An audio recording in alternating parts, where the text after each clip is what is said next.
Oke, sekarang aku akan jelasin soal nomor satu, 2, sama 3 ya. Kalau soal nomor satu kan konsep-konsep doang, jadi ini bakal lebih singkat gitu. Dan maaf aku suaranya agak bindeng karena emang lagi pilek. Kita masuk aja ya.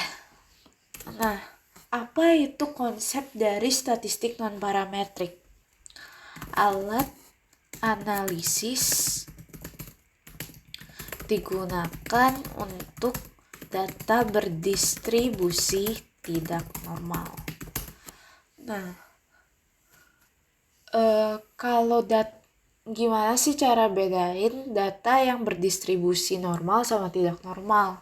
Kalau yang normal tuh biasanya bentuknya kayak gini nih, kayak bell curve kayak gini. Sementara kalau tidak normal biasanya dia akan menceng ke kiri atau menceng ke kanan kayak gitu. Misalnya nih, kita punya rata-rata nilai statistika itu 8, 9, atau enggak 10. 80, 90, 100 gitu.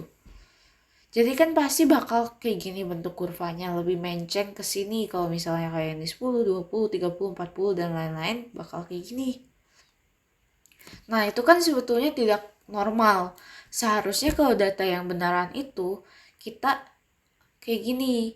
Gak ada yang bagus banget kayak 80, 90, 100 semua.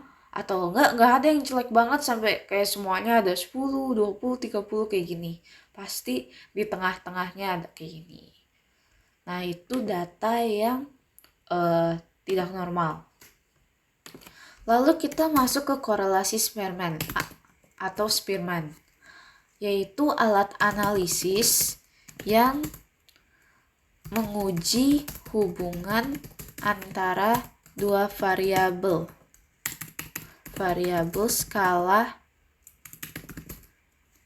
ordinal atau interval rasio yang distribusinya tidak normal. Kalau udah ngomongin korelasi kan pastinya hubungan. Kalau misalnya antara jam belajar sama nilai ujian. Nah, kita pakai korelasi untuk tahu, oh ada hubungannya nggak sih jam belajar sama nilai ujian? Tapi bukan lihat pengaruhnya, kayak emang jam belajar sepengaruh itukah ke nilai ujian? Kalau kayak gitu itu lebih ke regresi. Sementara kalau korelasi pastinya cuma lihat ada hubungan atau enggak. Nah, apa bedanya korelasi Spearman dengan korelasi biasa? Kalau Spearman itu kalau datanya gak normal. Data gak normal tuh bisa mencakup ordinal gitu. Makanya di sini ada bisa skala ordinal. Kalau yang biasanya itu pasti skalanya interval atau rasio doang yang bisa dibandingin sama angka. Sementara kalau skala ordinal ini kan bisa dibandinginnya dengan kayak ranking atau dan lain-lain. Misalnya nih, contohnya aku sama Michelle nonton film 5 film gitu. Dan disuruh nilai dari 1 sampai 10. Kita mau lihat apakah ada hubungan antara penilaian aku sama penilaiannya Michelle. Nah, kalau penilaian gitu kan bentuknya itu ya emang ranking gitu. Makanya dia pakai korelasi Spearman. Kalau korelasi biasa kan bisa yang kayak jam belajar dengan nilai. Itu karena bentuknya skalanya rasio, pakai angka gitu, bukan pakai ranking. Gitu.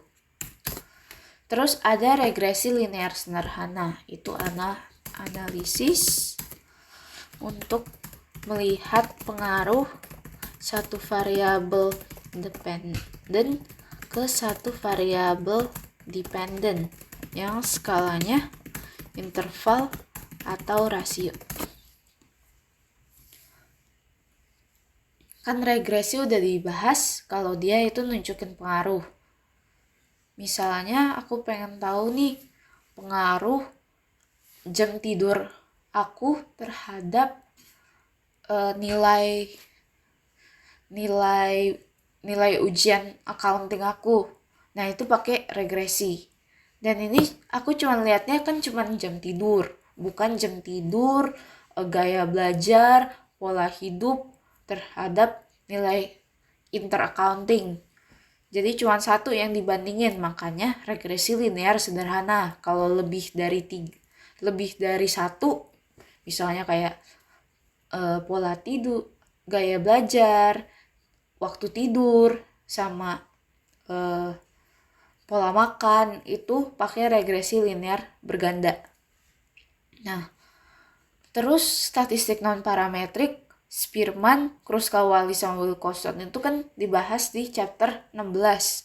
Jadi emang udah mulai masuk ke non-parametrik atau datanya nggak normal. Sementara kalau regresi linear sederhana itu sekitaran chapter 13. Jadi bisa diasumsiin kalau regresi linear sederhana itu pakai data yang normal, bukan yang tidak normal. Lalu kita ke Kruskal-Wallis. Ini alat analisis untuk melihat perbedaan rata-rata lebih dari 2 kelompok independen untuk data berdistribusi tidak normal. Nah, kalau kita ingat data yang berdistribusi normal untuk melihat perbedaan rata-rata gini itu ANOVA. Jadi sebetulnya Kruskal-Wallis itu sama konsepnya dengan ANOVA, cuman bedanya dia pakai data berdistribusi tidak normal. Gitu aja sih. Sementara Wilcoxon test itu alat analisis yang digunakan untuk melihat dan menguji beda rata-rata berpasangan dengan distribusinya yang tidak normal. Nah, Wilcoxon test ini mirip two sample t-test yang paired sample itu. Yang kalau contoh soalnya itu sebelum sama sesudah. Nah, ini tuh versi dari distribusinya yang tidak normal. Misalnya nih, kalau contoh Wilcoxon test, aku pengen lihat penilaian aku tentang Indomie sebelum aku kasih sambal sama sesudah aku kasih sambal. Nah, itu pakai Wilcoxon test karena kan penilaian itu kayak ranking. Ranking itu skalanya itu ordinal, makanya pakai Wilcoxon. Sementara kalau yang selama ini kita gunain yang paired t-test itu sebelum sama sesudahnya itu skalanya interval atau rasio. Kayak sebelum COVID, sesudah COVID itu kan dalam angka. Sementara yang Wilcoxon itu yang distribusinya yang tidak normal, pastinya bakal muncul soal-soalnya tipe-tipe yang penilaian atau ranking.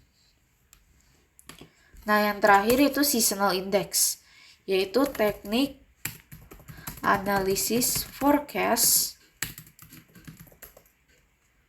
yang memasukkan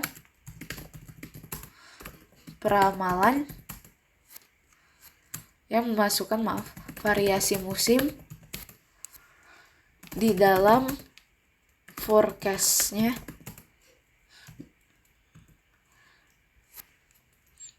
Oke. Jadi seasonal index itu teknik analisis forecast yang memasukkan variasi musim.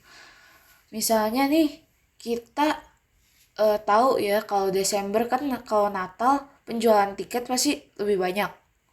Kita mau bandingin kalau pas bulan Februari misalnya, itu penjualannya cuma 200. Sementara kalau pas Desember penjualannya 500 gitu. Tapi rata-ratanya selama ini itu 300 tiket. Jadi kalau bentuknya indeks itu pastinya yang di bulan itu dibagi rata-rata. Misalnya kalau bulan Februari 200/300, sementara kalau Desember 500/300. Kayak gitu. Kenapa pakai indeks? supaya bisa lihat ke depannya, oh perbandingannya bakal kayak gimana nih, pakai perbandingan apa supaya forecastnya benar gitu. Nah kira-kira gitu untuk soal 1.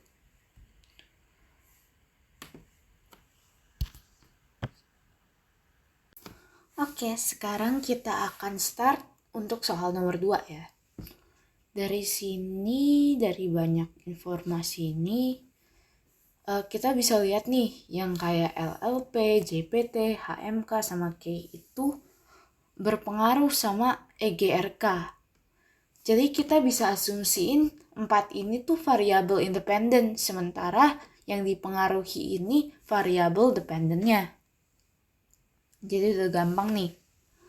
Sekarang diminta yang A itu lakukan analisis korelasi antara konsumsi energi dengan emisi gas rumah kaca. Konsumsi energi kan K, dengan emisi rumah kaca itu EGRK. Dan terlebih dahulu melakukan uji normalitas.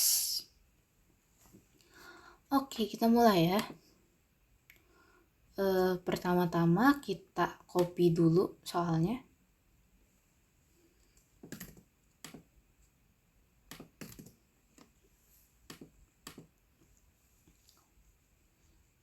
Lalu kita ke SPSS ya. Aku delete dulu ini semua. Variable view. Sebetulnya bisa langsung kayak copy kayak gini satu persatu. Terus lanjutin. Tapi aku pengen cepet nih.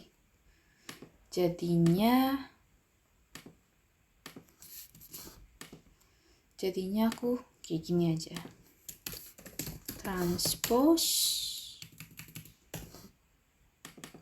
Transpose kan buat baris jadi kolom jadi baris. Jadi nah gitu. Untuk uji normalitas H0-nya itu adalah distribusi error normal. H1-nya distribusi error tidak berdistribusi normal. Jadi ini udah template-nya guys. Terus kalau P value kurang dari 0,05 maka H0 ditolak.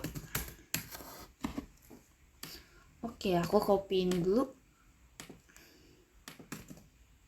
Terus aku ubah desimalnya jadi 5. Sebetulnya nggak butuh sih, cuman kalau sampai ada jawaban yang butuh komanya banyak, ini lebih gampang jadinya. Nah, terus aku akan kopas datanya semua 72 nih.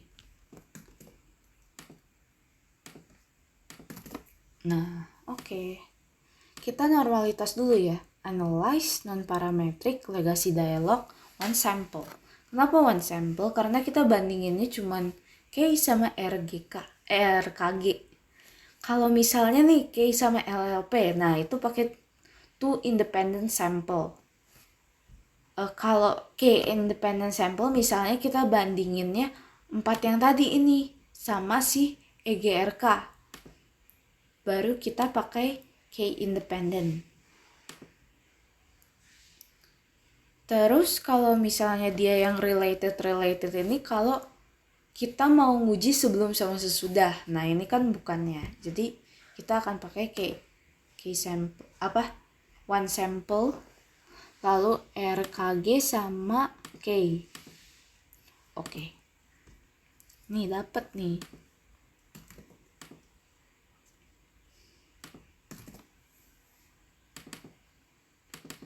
Oke. Ini kita bisa lihat ya dari asymsiknya itu kurang dari 0,05. Maka H0 ditolak. Dan distribusi tidak normal.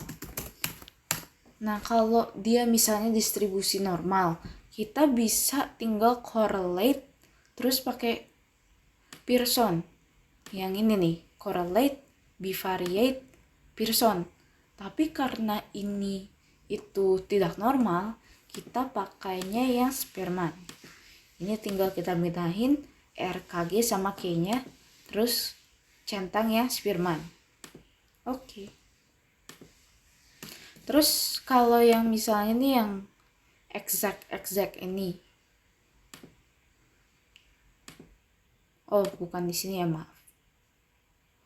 Terus aku agak lupa. Kalau Spearman kan katanya distribusi datanya tidak normal. Tadi aku jelasin kalau distribusi data tidak normal itu bisa menceng kanan atau kiri. Makanya kita harus checklist di one tail, bukan yang di two tail. Kalau two tail itu bentuknya kan bisa kayak gini bisa two tail. Tapi kalau misalnya menceng ke kiri doang kan pasti one tail. Menceng kayak gini doang pasti one tail juga. Makanya kalau Spearman itu selalu pakai yang one tail. Oke deh, kayak gini hasilnya. Nah, kita lihatnya yang ini ya, 0,749. Karena ini nunjukin hubungan antara si K sama RKG. Kalau yang ini cuma RKG sama RKG. Nah, makanya 1. Atau enggak kita bisa lihat ini, yang K sama RKG. Kalau yang ini cuma K sama K doang. Makanya 1. Correlation coefficient itu sebetulnya R. R-nya adalah 7,49. Nah, kalau di atas 0,5 sama 0,7 itu udah termasuk kuat lah ya. Sehingga bisa dikatakan bahwa terdapat hubungan positif yang kuat antara K dan ERKG, sehingga jika K naik maka ERKG juga naik. Oke. Itu saja buat A. Sementara kita lihat yang B nih. Analisis regresi sederhana. Kalau regresi sederhana itu kita nggak usah pakai data yang tidak normal, kita pakai asumsinya datanya normal. Dan ini pengen tahu pengaruh dari jumlah penumpangnya positif atau enggak. Kita mulai ya. Di sini kita analyze regresi linear. Tadi antara jumlah penumpang terlayani jadi JPT sama emisi gas rumah kaca jadi EGRK.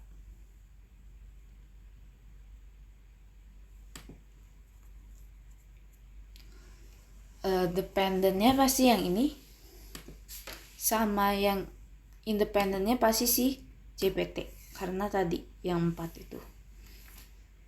Terus kita lihat statistiknya oke. Save-nya juga oke. Langsung aja oke.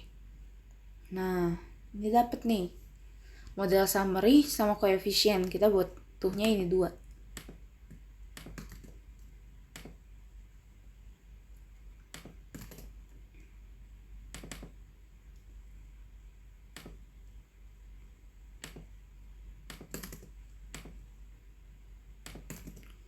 Oke, kalau regresi itu kita bukan lihat R-nya doang, tapi R square atau enggak R pangkat 2 lah kalau di PPT.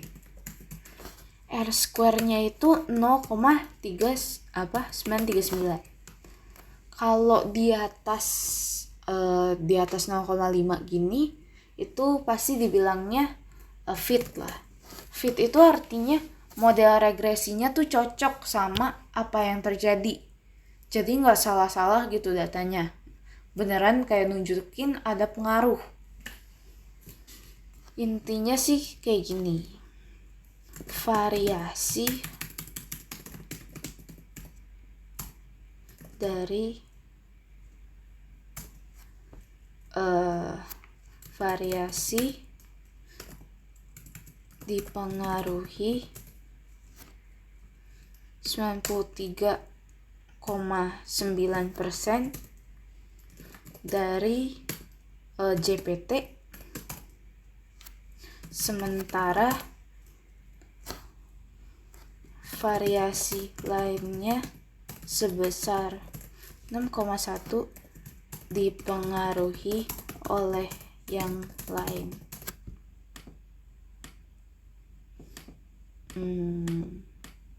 Gini.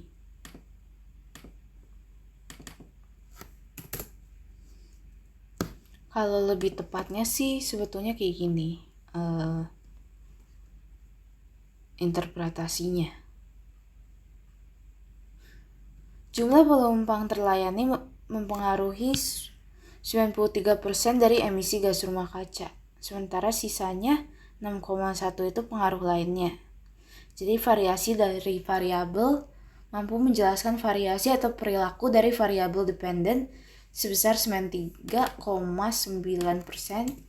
dan sisanya 6,1 adalah variasi dari variabel independen lain yang mempengaruhi RKG tetapi tidak dimasukkan dalam model.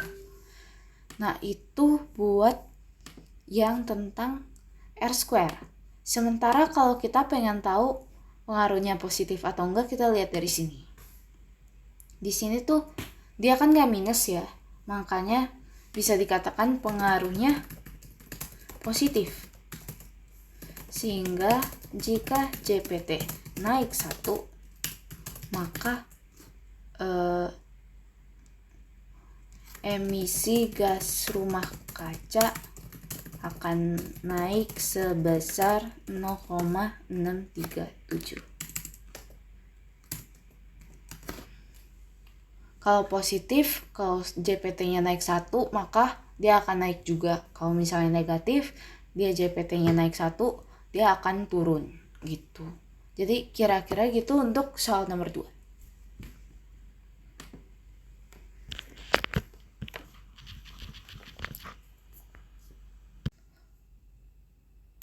Oke, sekarang kita akan masuk ke soal nomor 3 ya.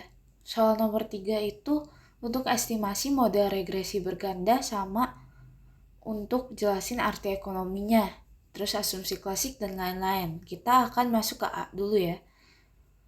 Kalau di A tinggal copy datanya dari data yang tadi aja, terus analyze regression linear. Karena ini berganda, coba aku keluarin dulu. Itu kan dependennya kita tahu RKG. Sementara sisanya itu pasti independen. Dan ini kan ganda, jadi kita pakai semuanya. Kalau kita oke, kita akan cari nih yang koefisien. Terus kita copy. Kita paste aja nih. Sebetulnya udah nih. Terus kalau setelah itu, kita akan membuat persamaannya. Di sini kan emisi gas rumah kaca dipengaruhi oleh, jadi RKG sama dengan konstantanya 157,8. Nah, ini nih udah mulai 0,000. Waktu itu pajaka itu pakai EViews supaya dapat sampai banyak banget gitu di belakang komanya. Sementara kalau SPSS kan nggak ada. Karena aku nggak ada EViews, jadi aku akan copy langsung dari persamaannya pajaka. Nih. Korek.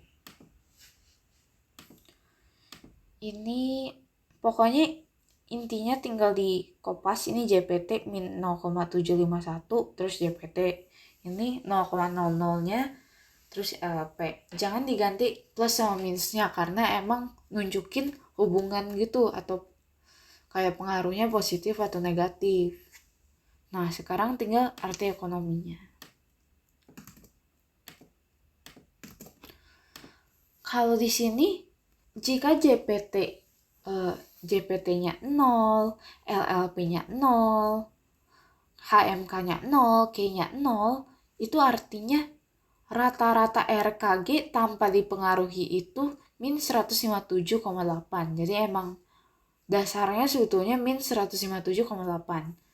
Tapi jika JPT naik 1, maka berkurang sebanyak 0,751. Nah, JPT itu kan kayak jumlah penumpang terlayani. Kalau misalnya nih penumpang itu mulai pakai kendaraan umum lebih banyak, maka kan karbon dioksida dari mobil pribadi itu udah nggak ada. Terus kalau nggak ada, jadinya berkurang di udara. Kalau berkurang di udara, maka akan mengurangi gas rumah kaca. Jadi yang ini masuk akal. Terus kalau LLP naik 1, maka dia akan bertambah sebanyak 0,001. Nah ini karena positif jadinya bertambah. Kalau yang tadi negatif jadinya berkurang.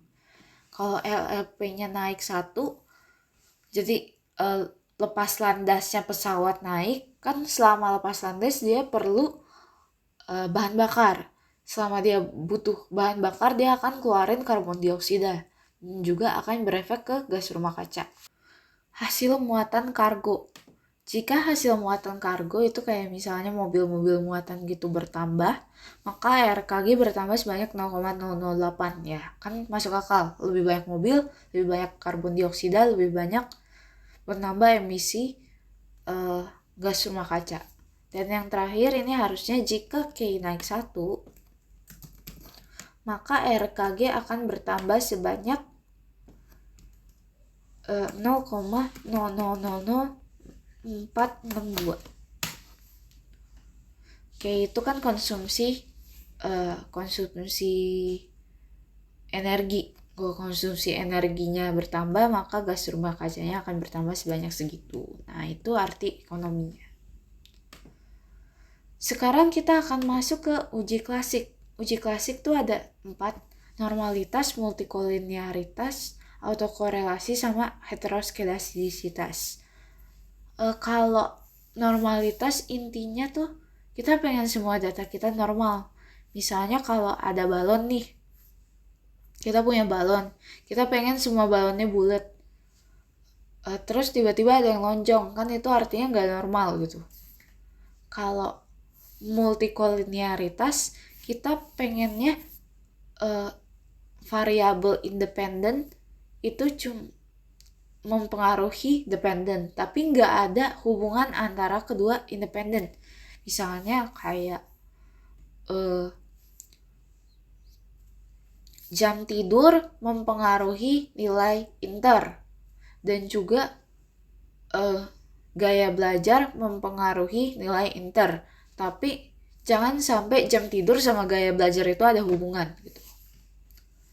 Lalu kalau autokorelasi itu dia nggak pengen errornya itu berhubungan. Dan yang terakhir kalau heteroskedastisitas dia nggak pengen kayak terlalu bervariasi. Misalnya kalau kita tuang air ke gelas, ada yang 1/4, ada yang 3/4, ada yang setengah, dan lain-lain. Nah itu kan terlalu bervariasi gitu. Makanya itu nggak boleh. Kita akan mulai dulu di normalitas. Kalau normalitas kita harus udah muncul resnya. Ini udah muncul otomatis. Jadi aku kasih lihat dulu caranya. Ini regression linear. Terus kita save, kita checklist unstandardized. Continue. Terus masih muncul res. Terus sekarang kita mau uji non-parametric legasi one sample. Kenapa one sample? Kita cuman uji resnya atau errornya. Jadi cuman one sample doang. Oke. Nah, ini dapat. Aku taruh sini. Sebetulnya tuh kita harus buat H0 sama H1-nya. Nah, H0-nya ini. H0-nya distribusi error normal, H1-nya error tidak distribusi normal. Nah, ini udah template. Lalu P lebih kecil daripada 0,05, maka H0-nya itu ditolak. Nah, oke. Ini kita dapatnya asimnya ini lebih kecil dari 0,05, yaitu 0,01, maka H0 ditolak.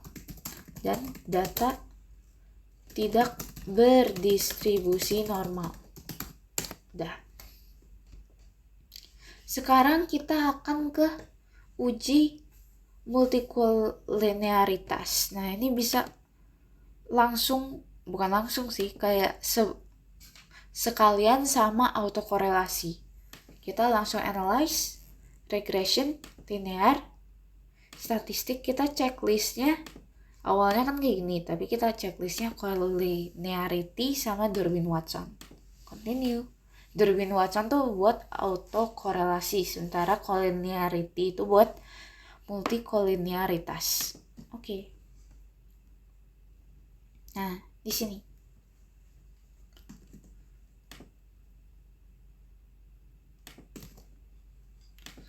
Nah, kalau H0 H1-nya itu tidak ada multikolinearitas, H1-nya ada.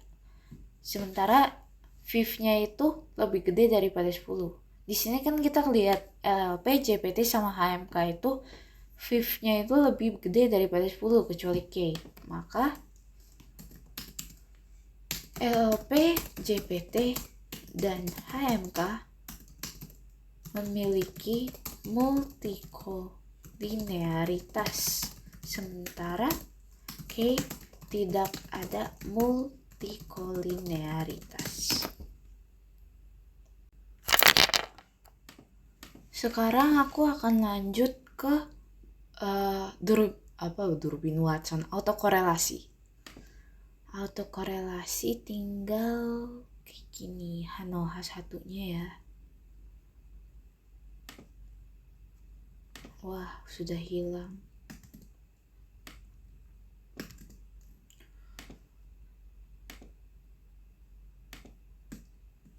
Nah, oke. H0-nya itu tidak ada autokorelasi. Nah, ini udah template juga. Ada autokorelasi. Terus kita buatnya kayak gini. Ini jangan dilihat dulu ya. Jadi kita buatnya untuk nentuin dia ada H0-nya ditolak atau enggak, kayak gini. 0, 2, 4, DL, DU, 4 dikurang DU, 4 dikurang DL, ada autokorelasi di sini, inkonklusif tidak ada, konklusif ada autokorelasi. Terus kita lihat dari sini, dari datanya kan tadi kita udah munculin si Durbin Watson. Nah, di sini.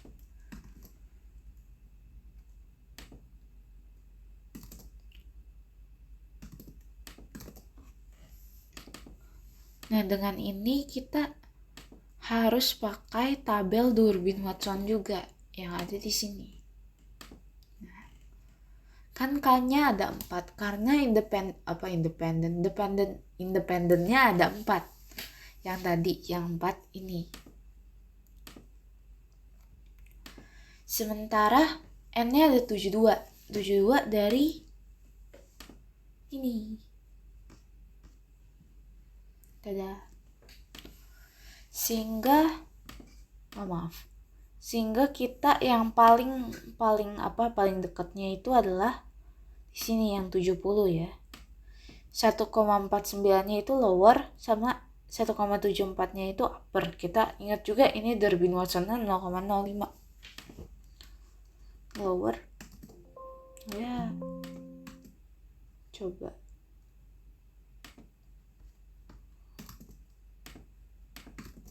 Nah, sementara uppernya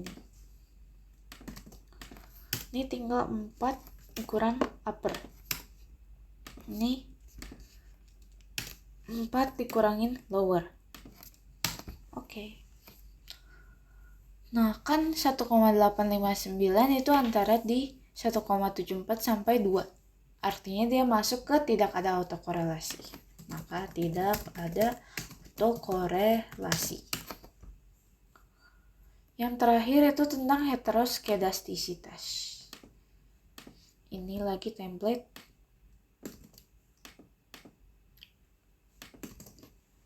Satunya tidak ada heteroskedastisitas dan juga H1-nya ada.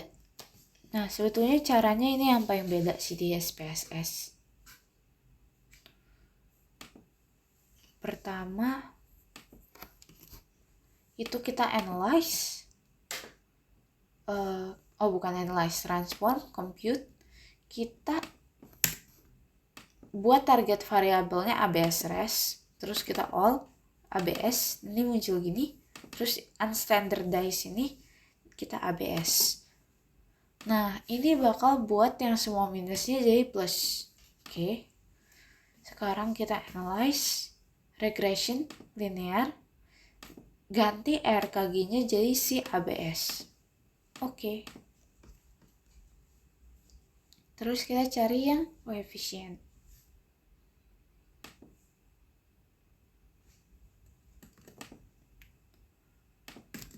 Dari sini kita bisa lihat di p-value-nya kan yang sig. Itu yang ada heteroskedastisitas tuh cuman K karena kurang dari 0,05.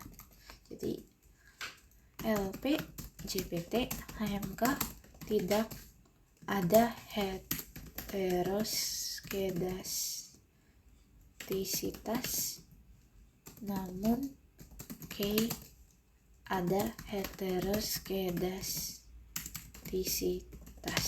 Oke. Ini untuk asumsi klasik. Sudah. Sekarang kita akan ke pengujian teori untuk model di atas mencakup koefisien determinasi, uji global, dan uji individu. Kalau uji koefisien determinasi itu kita bisa lihatnya dari sini. Dari yang nih model summary yang ada Durbin Watson-nya. Tapi ambilnya tuh yang dia dependennya RKG bukan ABS res. Nah, kita lihat kan adjustednya tuh segini. Maka dari itu aku ikutin aja yang kata-kata Pak Jaka ya. Waduh. Iya.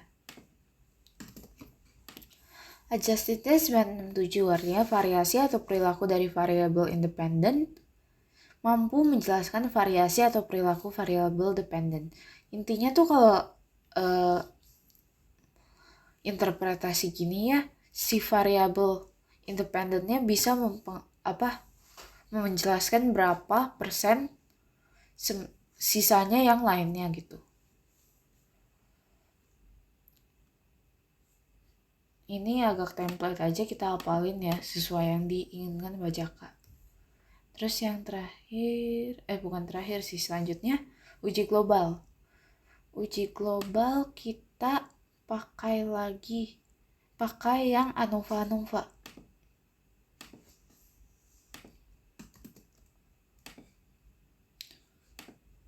Nah, lalu kita H0-nya itu harusnya pakai beta, cuman aku nggak tahu cara munculin beta di sini gimana, jadi aku anggap ini beta 1, beta 2, beta 3, beta 4. Nah, H1-nya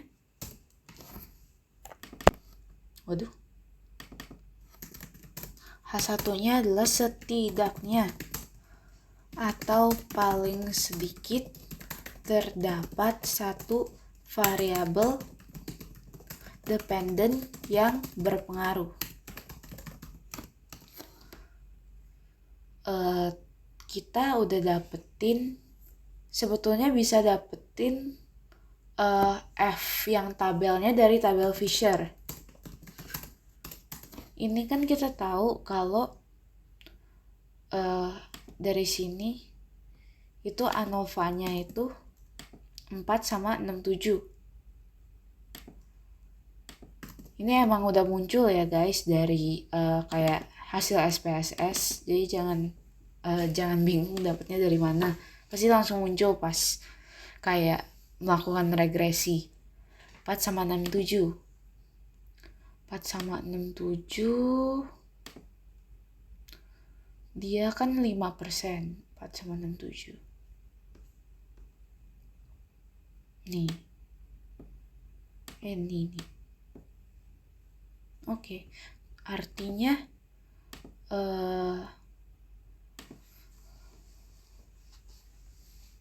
F tabelnya 2,51.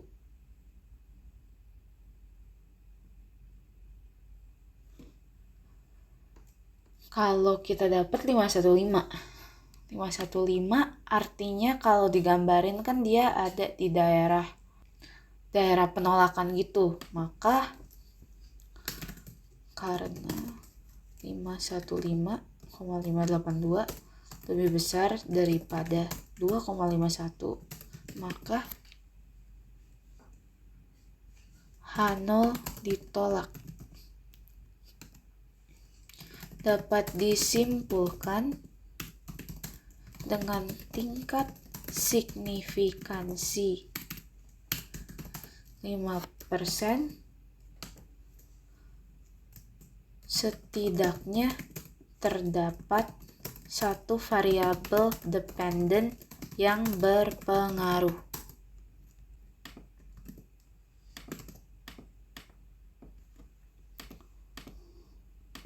Oke. Jadi ini untuk uji globalnya. Pokoknya kalau uji global itu pasti yang banyak kan kayak gini. Dan juga pakai F. Sementara kalau uji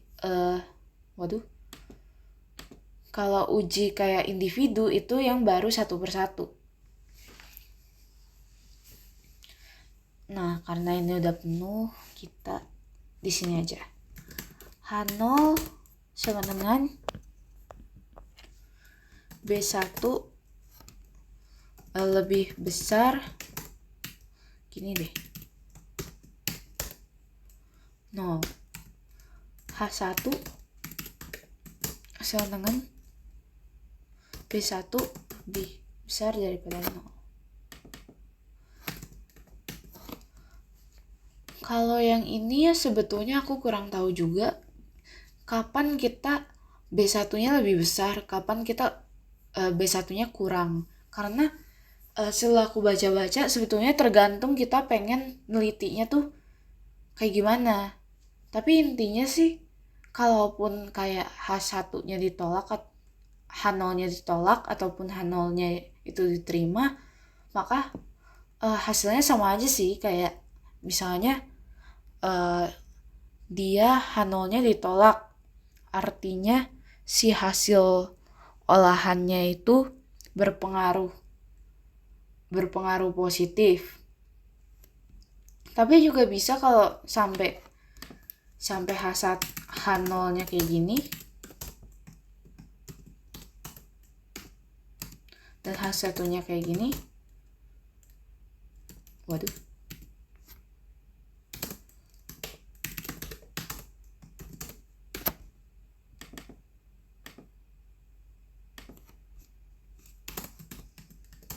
Nah, kalau misalnya kayak gini, itu nanti pasti hasilnya juga hasilnya H0-nya diterima. Jadi artinya emang B1-nya itu lebih besar gitu. Jadi hasilnya sama aja deh. Sehingga tidak usah terlalu dipusingkan. Nah, ini H0, H1-nya. Kita lihat dari yang ini. Yang awal banget tadi.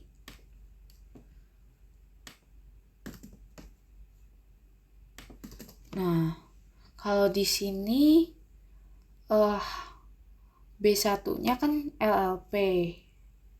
LLP itu positif, sehingga H0 ditolak karena LLP berpengaruh positif terhadap emisi gas rumah kaca.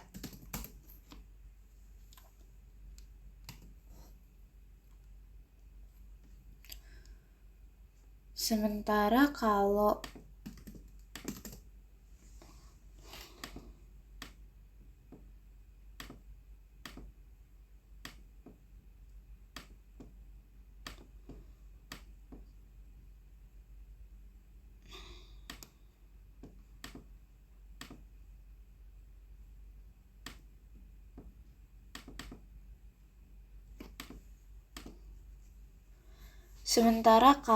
ini sekarang kita ganti jadi B2. B2 itu JPT. Kalau JPT kan negatif, sementara kita pengennya ini H1-nya positif. Jadi H0 gagal ditolak. Artinya JPT berpengaruh negatif terhadap emisi gas rumah kaca.